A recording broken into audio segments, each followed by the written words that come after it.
We normally teach a program, and we've been teaching this program for about 4 or 5 years. 15,000 dirhams, and we spend 8 hours with our clients, and we do a workshop and a discovery session. And there's some parts of that that have been really, really popular. So we grabbed those slides, shoved them in this deck, and we want to just talk you through them. And that's what today's workshop is about. Now, when it comes to the workshop, I've been to other people's workshops. I've ghost produced a lot of like thought leaders in the city and around the world. And sometimes those workshops, people approach them with a little bit of cynicism.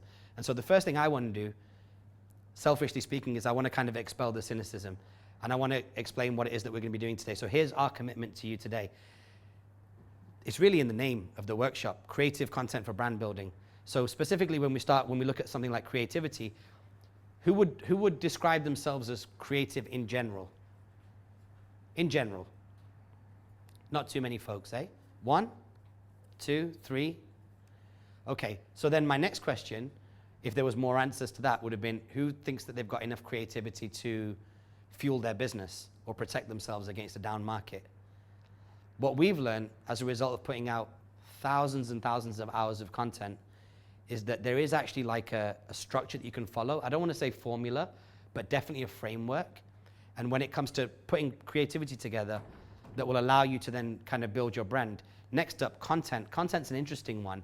I actually have a bit of an awkwardness in my own personality because we started creative content agency before the word content was a mainstream term. I still struggle to this day to think, what is creative content? Like, do people understand when I say content what I mean? Because when I first started in this industry, which was, legally in 2006, but unofficially like back in 1998, people didn't use the word content. Content's like an industry catch-all. But since then, content's become mainstream. The fact that there's people in the room right now is proof of that. Brand. If you wrote down on a piece of paper what it is that you do and what it is that makes you special, and then you took out the 5 to 10 most important words, and people could fill those words in, then you have a brand. It's the ability to fill in the gaps without being prompted, and the people that follow you in your audience, that proves you have a brand. Anything less than that means that your brand is probably still in the embryonic stage. And if you have a brand, what we're going to focus on today is building that brand, building what you already have. Here's what we're ultimately going to be committing to. Today we're going to be teaching proven strategies to confidently attract valuable audiences at scale. This is loaded with a bunch of words, like each one is its own little kind of mini commitment, its own workshop. But the one I want to focus on is proven, because how can I stand here today and say, I know what I'm about to show you works? Well, firstly, I pay my rent and mortgages off it. But secondly, we've had quite a lot of time in this industry. This is just a handful of clients, maybe, I don't know, there's probably 20 up here. And in our workshops, we go into each one in depth, but just to kind of like eyeball it, Golf Online, Fragrance Shop, like big retailers in the UK, market leading places. In the B2B world, companies like Wood Couture, they sell, they do custom furniture for SLS and Waldorf Astoria and places like that. So that's on the B2B side. Working with certain individuals, we've got a couple of them here, like Tahir Majithia's, he's been on our podcast before. Today he's literally doing millions of dollars worth of real estate on TikTok. We can talk about any of these if you like. Spencer Lodge, Nimi Mehta, these are media personalities. Spencer's he's actually in sales training, he's an entrepreneur. He's had Tony Robbins and Grant Cardone and all these kind of like, superstar level thought leaders. Lewis Howes on his podcast, we produced a lot of that. Nimi Mehta from Channel 4, you probably heard on the radio here. We built out her own little media property. Some of the stuff that I've been a bit more involved in, Vayner World. Has anybody heard of a guy called Gary Vaynerchuk? Most people? For those who haven't, he's an entrepreneur. The whole suite of businesses he has is now worth over $1 billion. Predominantly, he's in marketing agency. Now quite a lot of stuff going on in the crypto world as well. Definitely worth a Google if you've not heard of him. We've been friends with him since 2008, 2009. We started our agencies at the same time. And then we launched 2 of his books for him. And we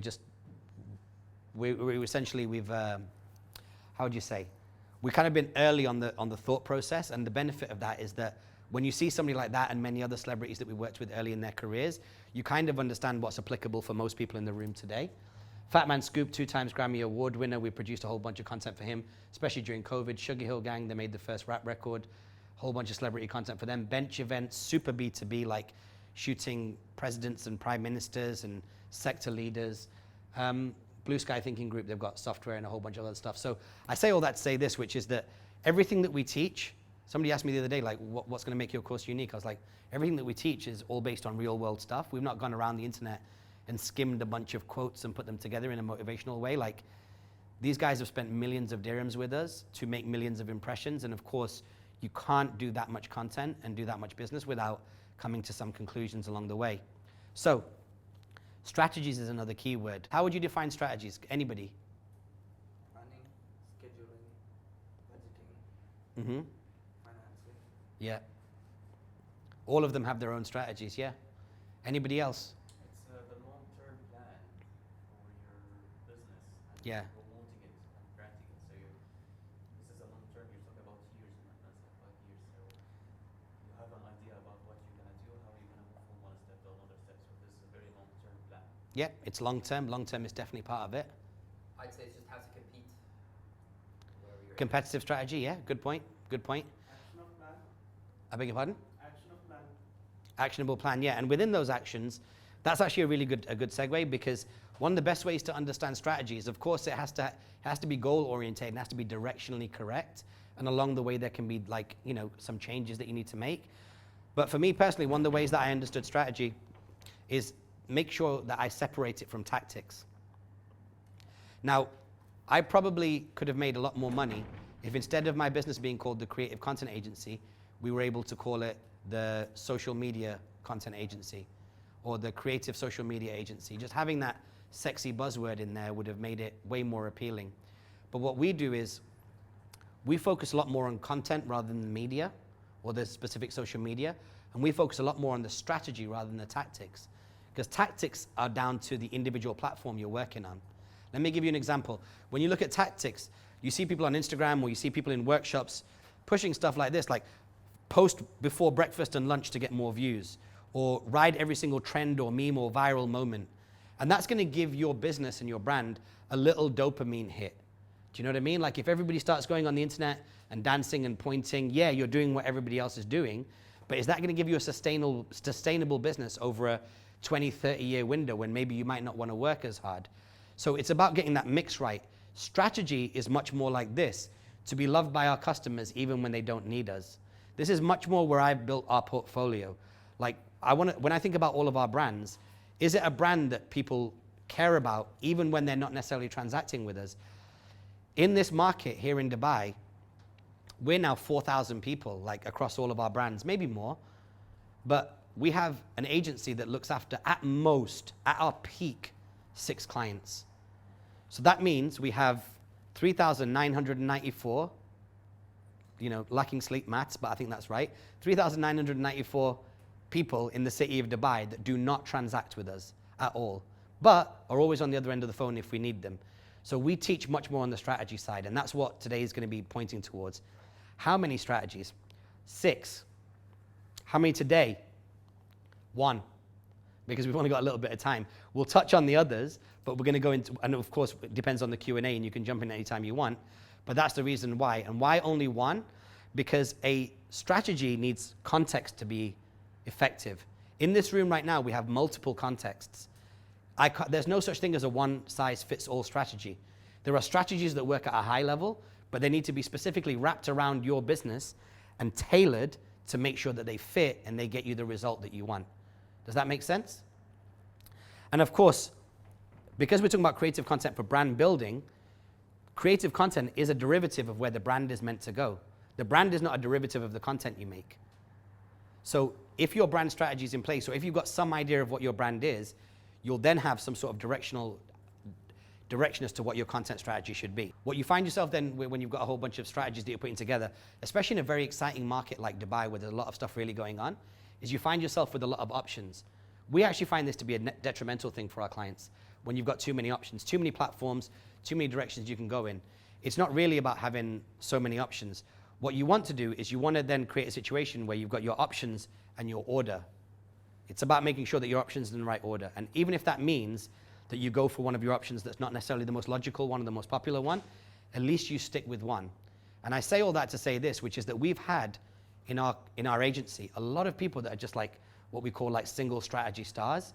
They just go all in on one strategy. They commit to it. They adjust as they go along because they're going for directional accuracy rather than just on an individual basis.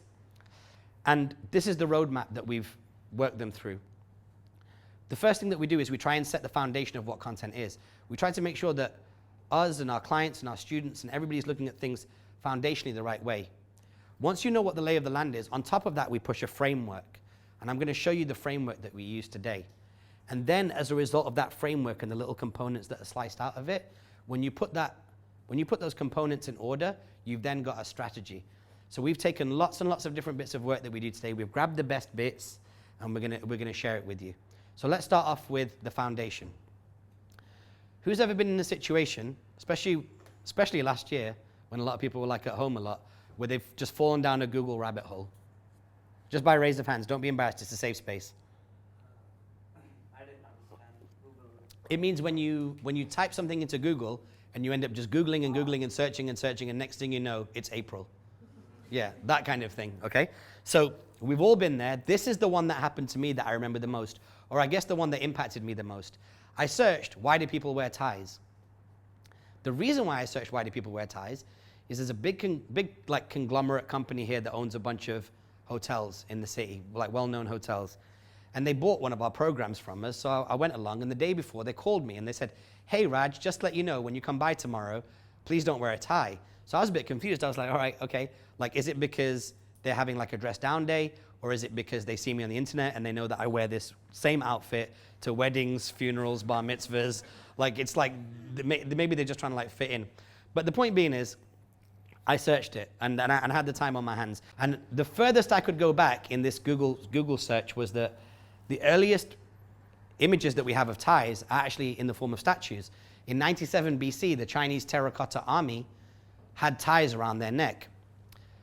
What I thought to myself, being a natural cynic, is that tie going to help you win a war? I mean, that tie doesn't look like it could stop your head from getting cut off. So I jumped forward a couple of hundred years, and yet still here we are, the Roman army wearing ties. I ended up going into war. I was like, there's no conclusions from that time in life that's going to tell me anything about ties. Let's jump forward a couple of thousand years. And then, of course, you've got King Edward VII in the late 1800s. This gentleman wore this tie because he went to Ascot in the UK. For those from outside the UK, Ascot is a very famous horse race, and it's where you kind of dress up quite formally. But again, the tie is not going to help your horse win the race. So I thought, okay, let's jump forward a little bit more. And then we end up in the kind of era that we're in right now. About 100 years ago, business people started to wear ties in business environments and formal environments. And that would be a modern business guy. But if a tie doesn't help you win a deal or close a deal, then it made me ask the question, what is the strategic value of a tie? Because it doesn't keep you alive in war, it doesn't help your horse run faster, and it's not really necessarily helping you from a commercial perspective. And once you ask the question, what is the strategic value of a tie, you realize that sometime between 97 BC and 1920, neckties became a norm. They just found their way into society. They also became a minimum in the sense that we don't imagine certain scenarios where somebody would not be wearing a tie, certain environments, certain contexts. But most importantly, neckties became a signal. The question is, how did a necktie become a signal? A necktie became a signal because it shows that you are successful enough to invest in your non-essential presentation. So your essential presentation is trousers, shirt, maybe a jacket if you're cold, or just for ladies. But your non-essential is your cufflinks, your pocket handkerchief, and your tie. This is all stuff that shows that you are confident and happy to have confidence placed inside you, and you are proactively trying to attract valuable attention. Suits typically go on because they're going into a situation where the attention they'll get will be valuable, and it suggests to the other person or to the audience that you care about the relationship. Now, I just took you all on that journey with me through Google. You might wonder, I already wasted my own time, why am I wasting yours? And I say all that to say this, which is that let's look at a similar timeline. Let's look at a timeline of the big content platforms, the big social content platforms. Around 2002, 2003, MySpace burst on the scene, followed soon after by LinkedIn, Facebook, YouTube, Twitter, Instagram, Pinterest, and Snapchat. That's just in an 8 to 9 year window. And all of these players are still around on the internet. Then follow that up with even more. 2005, Apple Podcast, WhatsApp, Spotify, Medium.com, which is like the YouTube but for articles, Oculus, which has now been bought by Facebook, this, what they're doing with all their headsets. TikTok, we don't need to say much about TikTok, we just know that it's going crazy. Clubhouse had its little moment in the sun during peak COVID, and now we're just like, God knows how far away, could be months, could be a year from Apple Glass. This is all the stuff that's happened in content. These is all the platforms where you can now put content that you couldn't just 20 years ago. And so that means that sometime between 2002 and 2012, creating content as an activity became a norm. It became something that all humans did at scale as opposed to just marketing people. It also became a minimum. We can't imagine certain people that we know or certain brands not producing content. We can actually tie in the value of that content to what it is that they're achieving in their lives. But most importantly, and this is what ties the two together, creating content became a signal. How did it become a signal? Because we're talking about the strategic value of content. Again, you're investing in the presentation of your brand. You're confident and prepared to be seen because content done correctly, if it's nothing else, it's a confidence signal. Next, you are keen to address your audience and share a message. You can create value in more ways than your core offering. I'm going to come back to that in a second. But think about your core offering. What is it you must do? And then what is it you need to do inside of the content space? Because a lot of people find making content a bit of a chore. Next, you can attach creativity and taste to your message, and you are receptive to being somebody who's considered to stand out or a brand that's considered to stand out. Let's come back to this though. You can create ways in more value than your core offering. When you look at a core business, all this, anybody own a business or in business themselves or kind of have their own visa or whatever? Okay, so you understand this huge pain in the ass straight away. Leadership, finance, operations, sales, talent, location, taxes, inventory, regulational changes. That's stuff you've got to do before you even like pull the duvet off yourself in the morning. On top of that, you've got your whole business and everything you've got to do before you start thinking about vlogs, podcasting, articles, thought leadership, building a community, all of that stuff. That's the spectrum. That's why content is strategically important, is that because ultimately it's a confidence signal. Now let's get into, we're in the foundational stage, so let's talk about some of the foundational stuff that all of our previous workshop folks and previous clients have had to learn. Number one, time is the money of attention. So if you walk into a store right now and you see an item of clothing that you want to buy, so let's say the item of clothing is on the other end of the store, what's the first thing that you do? Walk in the direction. Then, let's say you've got a specific shirt in mind or pair of glasses. You go to a fitting room. Yeah, I mean, you're definitely going to touch it, right?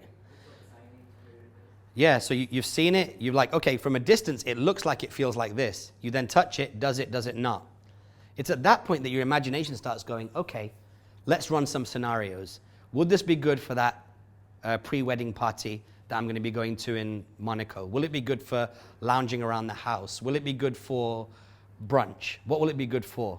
And you touch it and you start imagining it. And then you have to cross a very important bridge. What's the next thing that you check? Price. The price tag. Why?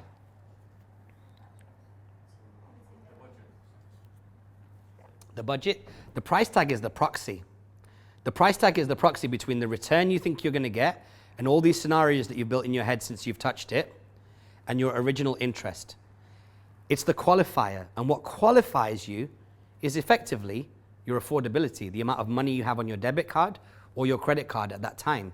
And if you're prepared to exchange that for the return you think you're going to get, then it's worth going ahead. Or if you're like me and it's like more than 40 dirhams, you're like, forget it. I'll head over to H&M, buy another black t-shirt. So time is the money of attention. The point I'm trying to make here is, if you look at something like this, this is a very popular video on the internet. How much does this video cost? To make.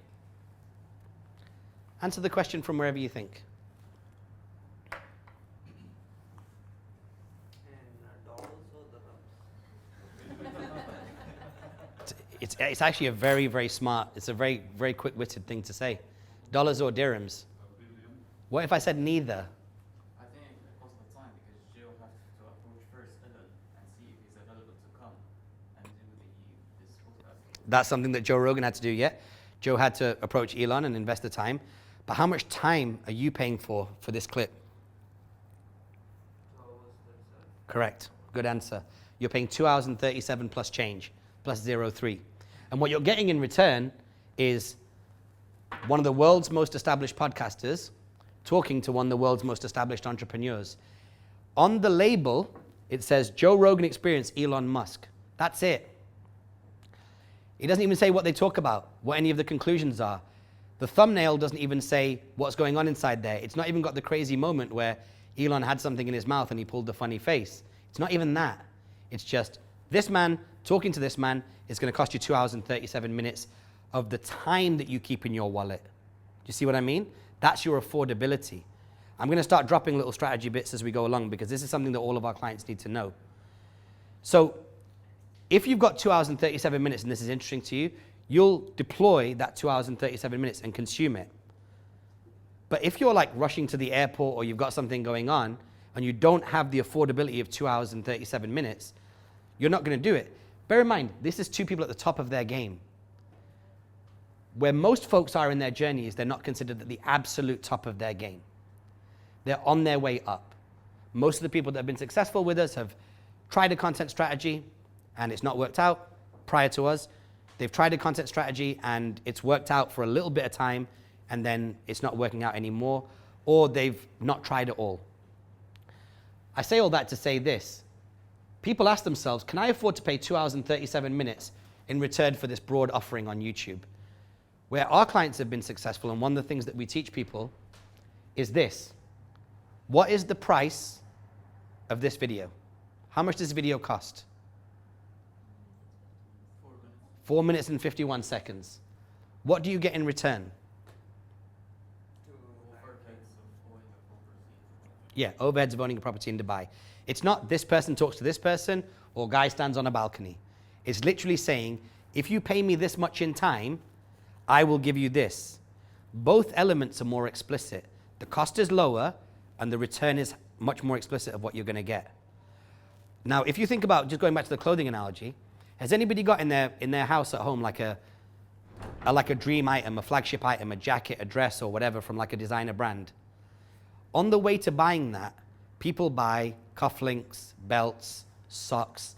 These act as gateway transactions that get you familiar, that then get you to invest in the big thing. One of the reasons it made our clients extremely successful is when we launch our clients, we launch them with low price points. Give me an example of a low price point. In time. 30 seconds. 29 seconds, 59 seconds. These are the 99 cents of social media because you're not asking for much time. If you can present what you do in that time as highly effective, the trade, you then build up credibility. After a period of time, you might drop a 3-minute video. After 20 or 31-minute videos, people are like, oh, she's good for 1 minute, let's give her 3 minutes. They then fall in love with your 3-minute offering. Then you go into 7, 8 minutes. Eventually, if you commit, people won't even look at the price tag. They'll give you an hour of their time if they know what it is that they're getting in return. Does that make sense? So does that actually make sense? Okay, good, that's good. Please feel free to stop me if it doesn't. It's my responsibility to make sure that everyone gets it. So again, affordable and clear what it is that you're getting. What's also crazy though, is that even if you make the perfect piece of content, that's the perfect time, that offers the perfect amount of value, who's got a phone? Anybody got a phone on them? I'll take your phone. Okay. I need you to come and stamp on this phone as hard as you can. I'm joking. It's not a magic show. This phone and the 5.5 inches that's on this screen, every single pixel on this phone is a war zone. It's a digital democracy. It's the content you make versus any content that this device can carry. I'll give you an example. I currently have in London a 1.5-year-old niece, and she's going to be saying like her first kind of like putting a little sentence together. So as a family, we're all waiting for whatever that nonsense is going to be, right? So we have a group chat and we're waiting. It doesn't matter to me if my favorite artist puts out an album. It doesn't matter whether Trump says something crazy on the internet. It doesn't matter whether my favorite camera's been upgraded to a new version of that camera. When that family group WhatsApp comes up with that first sentence that she says, all of us around the world, and we're Indian, so 95,000 cousins, will click that button and watch them say what they want to say, right? So competition effectively is infinite. You could have the greatest content you've ever made as a brand, and you're competing with every app that can live on that screen. And not just every app, but everything that can exist on that app, on that platform. This is, again, really part of the foundation, is that nothing is promised regardless of what content you make. There are incredible content creators in the world, many of whom are like friends of ours, who are flabbergasted at least once a month about something that they put up that they thought would be incredible and fits dead in line with what they've done and just doesn't perform. And that's just the way that it is. So we now have some sort of foundation. Again, I wish we could spend a day on this. I'm giving you about 1/12 of every single part of this so we can get through it at speed. Now that we know what the foundation is, now that we know the lay of the land and how we think about attention, how we think about money, and how we think about signaling, we now need to put a framework on top of this so that we can get towards putting a strategy together. Has anybody heard me speak on the internet before about the 4 Ps of content? You have? Yeah, 1 or 2 folks? Amazing, good. For those who haven't, let me break down the backstory of the 4 Ps of content like this. We realized after 20 years of making content that whether we do something with a music artist or an entrepreneur or a real estate person or somebody who's got a new piece of software or dog walker, butcher, baker, candlestick maker, that in the first 6 months, everything that they do comes down to one of 4 variables: plan, produce, publish, promote. When we started this business, I was involved in a publishing company in Los Angeles. We sold it and I got a little payout from it. And I decided to go all in on this agency. So I looked at all of our clients and I looked at everything that we did. And because it was a new business, I actually wrote the website myself. I'm sure all of us have had that terrible experience of writing what we do on our own websites. So I'm writing it down. And as I pulled up all of my case studies, I was like, yeah, we're involved in the planning of this. Oh yeah, we also produced this. We published this for the client, and then we had to promote it. And then I zoomed out of my own business and I was like, hang on a second. Any successful content initiative in the world, from like scratchings on the walls in caveman days, right through to the metaverse, has to be planned before it can be produced. And it has to be produced before it can be published. And it has to be published before you can tell people to look at it and promote it. Does that make sense? For once only, let me go with the academic one, because we had to put this together recently for a client. The 4 Ps content framework helps generate from scratch or analyze a content strategy by first dividing it into 4 key phases: plan, produce, publish, and promote. These phases appear in all content initiatives, all of them, caveman, metaverse, and must be synchronized to ensure that the content achieves its goal. The framework itself offers idea generation and decision-making models that underpin each phase and increase the probability of overall success. If there's one thing that we found ourselves doing consistently since we started this business 16 years ago, is talking to CEOs and business leaders and brand owners that are paralyzed when they go on the social media platform and they see the status bar or they see the upward arrow, the upload button. They don't know what to put, what content to put to point back to their brand goal that I was talking about a few slides ago. And so that's what the framework does.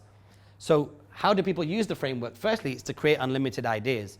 If you can unlock the ability to create unlimited ideas, you will never face that paralysis again. Does anybody work in an organization or a team? I know there's some solo folks. Organization teams, raise your hands. That you might have other people in your department, or you might have other people that are involved in the decision about what content you put out. So those who do can often find as well that there can be also not only analysis paralysis, but death by democracy, when everyone's putting in their 2 cents of what they think something should be. Once you point everybody back to the 4 Ps of content and say, okay, whether we're talking about descriptions, thumbnails, meta tags, data, stock footage, podcasts, everything that exists in the content universe, it can ultimately be put into one of these 4 boxes: plan, produce, publish, and promote. It means that you can then all have a common language. And when you have a common language, you can operate much more efficiently. And most importantly, it allows you to justify your investment. I was talking to the previous group about this. I only came up with this conclusion as I was talking about it. But any entrepreneurs in the room, or people like involved in like running their own P&L, you'll know that when something good happens, the feeling doesn't last that long, right? It kind of like comes and it goes, and you wake up the next day and you do whatever you got to do. But when something bad happens, it really pisses you off for a long period of time, and it can still be there years later. Confidence is what? When we talk about confidently attracting valuable audiences, confidence is predictability. It's knowing that you've put your time and effort into something, and you have at least a 51% chance of it working out in the direction that you want it to work out in. So what this framework allows you to do is justify your investment. It means that before you invest any time, money, or effort, you know what the thought process is, and it can be interrogated by multiple people, multiple stakeholders, and it still makes sense. So this offers huge advantages for personal brands, company brands, business leaders. If you're running creative departments, if you have a small to medium-sized enterprise, it's perfect. And if you're a service-orientated business, who works in services? Who doesn't sell like a physical, like good? So a solid 50% in the room. It's much harder then to explain what it is that you do, because you can't point a camera at a product where someone can see what it does. You need to explain what the benefits are. And that's what the content opportunity really offers people. So if the framework is nothing else, it's a series of considerations. Allow me to share some of those considerations with you today. Number one, when it comes to planning, do you want to go back and take that picture again, bro? You good? You want to take it again? Yeah? Okay, you good? All right, no problem. Feel free to take pictures. This content's all yours. We're not like precious about it. So number one, plan. Why are we making content in the first place? What's the ultimate and honest goal? When we work with our clients, we have to sometimes move what we think the original goal is and get to the core of it. Which creative idea will then support that goal? And more importantly, where are these ideas coming from? Both in terms of your ability to generate the ideas and your audience's ability to signal to you what's relevant to them. Then what are you prepared to invest in terms of time, money, and effort? And then what would be considered a good return, both in a direct sense and in an indirect sense? Does that all make sense of what we have to think about under plan? Of course, when we teach this, like I said, this is an 8-hour program normally, mostly available only to businesses. And of plan, produce, publish, promote, this section right here, probably about 50-60% of that 8 hours is just on planning. Produce. What do we need to produce? Listen, I'm aware that there's goggles and metaverse and all that stuff coming up, but today if you want people to make a decision, ultimately it's video, audio, images, and text. What's the combination we need to get right? And not only that, but what's the highest yield we can get from our investment? The more money you invest in an asset, a piece of content, typically the higher yield you can get from it. There are so many brands that do not have like a good content strategy that will invest a whole bunch of money in like a flagship 30-second video or 8-minute video or 1-hour video, put it out, leave it, and wonder why nobody watches it. They don't realize that there's a bunch of derivative assets that could be stripped from that. 1-minute micro pieces of content, taking the content and transcribing it, turning it into blogs and articles, getting a funny freeze frame where the CEO is like sneezing on stage, grabbing that and then making it into a meme. Although that might go viral, for what you think would be the wrong reason, people will want to go and see the original clip that it's from, and that's when you can communicate what it is that you want to communicate. And then, can we as a department or as a team or you systemize and checklist this producing thing? Because production's typically the expensive part. It's when clients pay us like 25, 30K a month to represent them, a lot of that revenue that we take from them actually goes into us paying off the production costs. So can it be systemized, and can we make this work a little bit faster? Publish. Are we publishing according to the actual rules, the dynamics that platform is asking for, that's associated to that platform? There are lots of platforms that do not just take the asset from you, the video. They're looking for a thumbnail, they're looking for a description, they're looking for a whole bunch of additional merchandise that goes around it.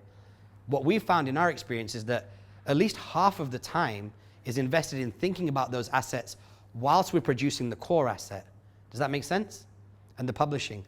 Also, how can we optimize the publishing for 3 things? Search, discovery, and optimization. Is everybody familiar with search and discovery and what that means? Who's not? Just by a quick raise of hands. Search is the platform's obligation to its audience when the audience comes on and says, I'm looking for this. I'm looking for vegan pancakes. For the platform to engage that person and sell them adverts, they need to be able to give you what you're searching for. In addition to that, there's discovery. That's when the platform, without you asking, allows you to discover something. It suggests it. And then there's consumption. Some platforms have very, very patient audiences. Other platforms do not. YouTube, you could argue, in some types of content, has patient audiences that will consume a long piece of content and don't need everything front-loaded at the beginning of the video. IG Reels, TikTok, not so much the case, because people are flicking through so aggressively that they need to know in the first 1.5 seconds what's going on. So that's publish. And then how can you, and this is so important, guys. If there's one thing that's made our clients a bunch of money, it's this. How can we manage and leverage the platform and the media as the catalog grows. When you have a content platform that's got a dozen pieces of content on it, and then you've got a content platform 9 months later that's got 600 pieces of content on it, you're operating from a very different place when it comes to getting results. Does that make sense? You then have to have if you've got 600 properties, you're managing those properties differently than if you've just got your place in a flat and an apartment somewhere else. So how do you manage and leverage that catalog? Because there's a real compound effect to doing it. And then how can multiple platforms interact with each other? So as certain platforms become hot and other ones become cool, how can you transfer attention from one to the other to make sure that you and your brand at a macro level remain relevant the whole time? Next up, you've got promote. Now that the content's online, how do you get real flesh and bone people to pull out their phones and go and look at it? Because once it's online, but that doesn't mean that the attention is still human attention. Next, what existing audiences and communities can we leverage? One of the biggest mistakes we've seen people make is we've gone to brands, this happens a lot in e-commerce, where they're like, we've only got so many followers on Instagram for our product. And I'm like, how many people have bought your product? And they're like, thousands, but we want thousands more, so we need social media followers. And I'm like, okay, so you have an e-commerce platform? Yeah. Do you email everybody receipts? Yes. Do you email everybody newsletters? Yes. How big is your email list? 5,500 people. So you have 5,500 people who have actually bought from you and 700 people on Instagram, and you're trying to grow your Instagram. A lot of the time is about harvesting the audience you've already got. What we call watering inside the plant pot. Get that plant to grow, let it kind of drop some fruits, and then let those fruits grow. It's about empowering. We'll talk about that in a little while. And then how can we leverage new audiences and new prospects? Who are the people that are higher up in our business that are making their way in, and how can we leverage the reach that they've got? Now, if we achieve nothing today, I'd be super happy with this, which is that everybody in this room understands that the 4 P's of content framework is linear. So plan, then produce, then publish, then promote. In reality, if you choose to learn more about this model of doing things, or if you choose to adopt it, I'm telling you now, you don't need anything more from me to make it part of what you do. But in reality, it's much more centered or interconnected around plan, which means that if something goes wrong in produce, publish, or promote, you kind of go back to your plan. It's interesting the reason why we actually, when we do this workshop, why we spend so much time on plan, because the better you understand plan, the better you can resolve things further down. So like, I don't know, imagine like all 4 of these are like the original Destiny's Child. Plan is Beyonce. Easy? Okay, good. So a typical 4 P's journey, like client, you doing it, whoever does it, typically works like this if you're early in your content journey. The first 6 months is piloting, followed by a growth period, followed by an innovation period. I want to just stick to this piloting thing for a second. Who is kind of like, when it comes to creating content to build their brand, who is like in the first 18 months of their business, like in this sweet spot? 1, 2, 3, 4, 5. Okay, so a third of the room. Who knows what this term piloting means? Has anybody heard of it before? Try new things. Yeah? The first. Yes, yeah. Inception. Yeah. The purpose of piloting is a media term, actually. Is anybody a fan of the TV show Friends? Or The Simpsons? Big Bang Theory, that kind of, you get my point, right? You look at the first episode, and you look at like the graininess of it, and who the important characters are. And then you go to like season 7, and you realize what the big plots are, the big storylines, and how it's all changed, and maybe they've moved location, or they've got a pet, and that's doing really, really well. Well, folks like us, producers, in the background, we're trying to get not product market fit, but content market fit, content audience fit. And so the first 6 months, you have to kind of throw your judgment out of the window and your assumptions out of the window to see what is it the market wants. That's your piloting stage. You are all, once you follow this strategy, you are all operating as a media company first, followed by what it is that you sell, your product or your service. Make sense? So when you make your decisions, you're making it from the point of view of, is this building my audience in a way that then still doesn't disrespect what I do or make me inauthentic, you know what I mean? Or certainly disrespect the audience. Does that make sense for everyone? And that's where you're trying to get your growth. Then, after a while, you find out, hang on a second, my vlogs aren't doing so well, but my podcast is doing well because a lot of my audience do the school run every day, and that 20 minutes in the car where they can't be looking at a screen is where they're enjoying my content the most. They don't even need to look at me. Once you've figured out what works and what doesn't work, it's very simple, it's very binary. This is the stage where you get people to know, like, and trust you. This is the separation stage, where you start to separate what works, and you then double down on that, and you divest away from what doesn't work. In the third stage, and this is like, you know, a year and a half of making content is like the equivalent, it's like dog years. It's like a human lifetime. 12 months into making content is like you're in a long-term relationship. You need to spice it up a little bit. You need to get a little bit innovative. How can you catch your audience who's your partner? How can you catch them off guard? What is it you need to do in terms of collaborations or new subjects that you need to talk about? Or how do you go from being traditionally educational to a little bit entertaining or sharing some new information? This stage is where we typically, even our longest clients, like we tell our clients in our agency, stick with us in and around 6 months, and then you should be thinking about firing us because we're a high ticket agency. But some of our clients that definitely have less time, that work with us like north of a year, this is the really, really interesting stage, because at some level, we both take our hands off the joint steering wheel and we just let them go where they're meant to go. And their audience, between them and their audience, they dictate where they're gonna go. We've seen, we had a lawyer, you saw him up there, Arash. We got him really, really good at podcasting and making vlogs. Then COVID hit. Then TikTok hit. So he went from long form videos where he got comfortable on camera to making 1-minute clips on Instagram, or actually at the time, forgive me, TikTok was sub 15 seconds, below 15 seconds. He now starts going crazy on TikTok. He gets to 100,000 followers. He then has to go back to his core business where he can't go and see people as a lawyer, and then puts a link on his website. If you would like a 30-minute consultation over Zoom, I think it was 900 dirhams, and he'd sell out because he can't see people. The client who wants to court him doesn't need to take him for an expensive lunch, so they're not spending that budget there. They're getting straight to the action, and he built a business. But that happened in his innovation stage, after he'd got some of the core stuff out of the way. And in the time that we have, I'm going to focus more on the core stuff. So I'll move on.